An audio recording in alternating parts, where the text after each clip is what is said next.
भूरबान में नवाज शरीफ की काबीना रोटी खाने लगी ना, दही कम था तो वहां त्यारा लाहौर दही लेने के लिए गया। इनको ये परेशानी है। हजरत फारूक आजम जब पहुंचे ना शाम के अंदर, तो चीफ जस्टिस थे हजरत अबू दरदा साहबी रसूल। आपने फरमाया रोटी लाओ, देर हो गई। फरमाया रोटी क्यों नहीं लाते?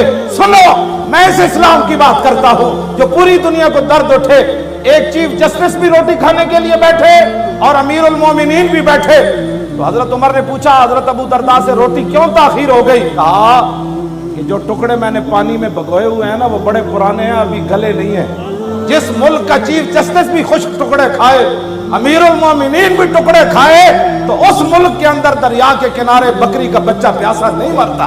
जिस मुल्क का वजीर आजम 60 लाख की घड़ी पहने और दही के कुंडे लाहौर त्यारा लेने के लिए जाए और थर के बच्चे दूध और दवाइयां न मिलने की वजह से मर जाएं, उनको खतरा तो होना है मौली खातिन की।